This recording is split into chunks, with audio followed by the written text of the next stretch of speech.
Tuhan punya cara elegan buat membungkam si mulut nyinyir dan iri hati.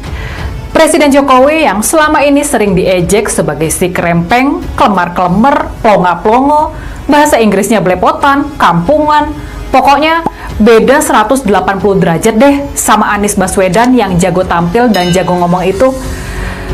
Ternyata sekarang Tuhan menunjukkan kepada kita semua apa itu esensi dari seorang pemimpin. Indonesia sejak dulu kala tetap dipuja-puja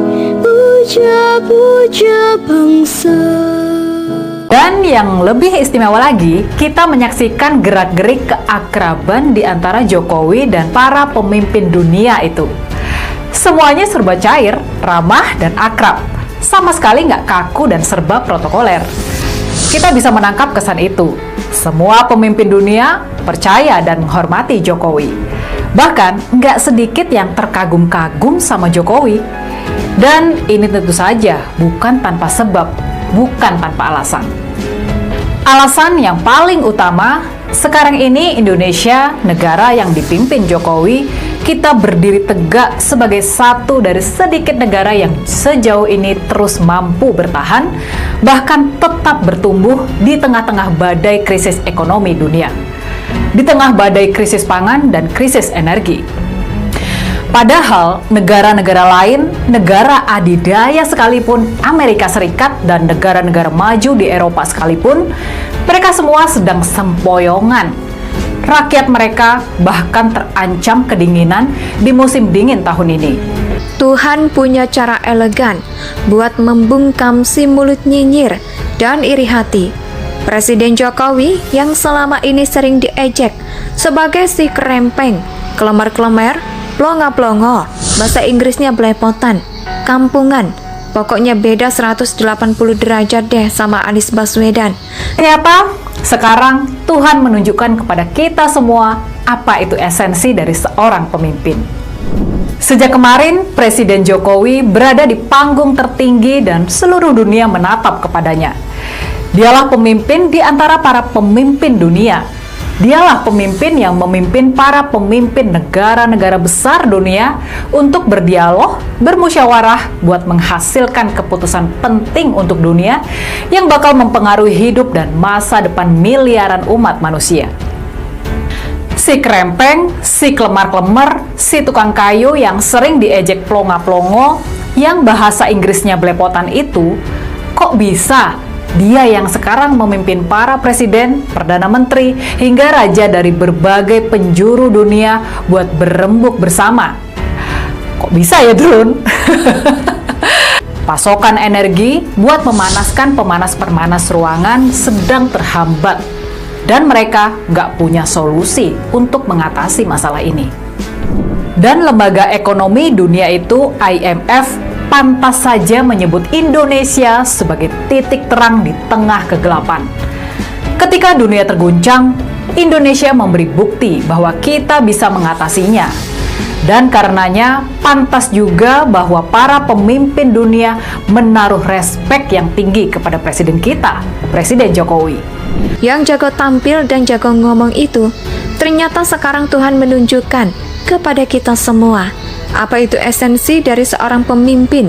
Sejak kemarin, Presiden Jokowi berada di panggung tertinggi dan seluruh dunia menatap kepadanya. Kepribadian Jokowi memang mengagumkan.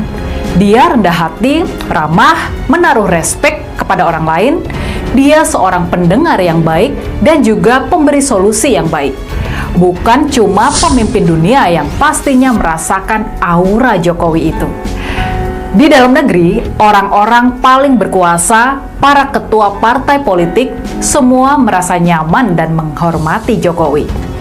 Bahkan, Ibu Megawati Soekarnoputri, perempuan paling berkuasa di negeri kita, pemimpin partai yang dipilih 1 dari 5 orang Indonesia, dia merasa nyaman dengan sosok Presiden Jokowi.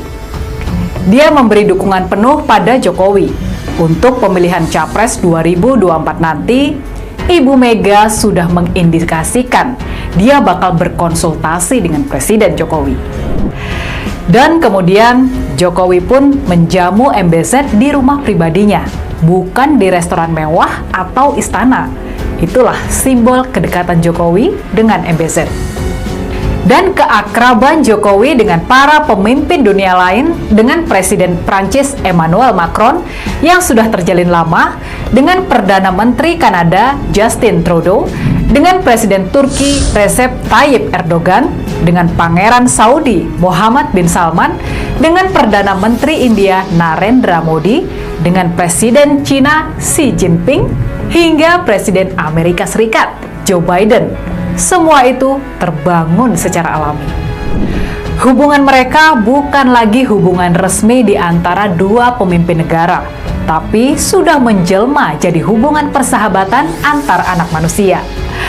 Bahkan, salah seorang pemimpin negara paling kontroversial, Vladimir Putin, dari Rusia, dia juga menaruh respek yang tinggi kepada Jokowi.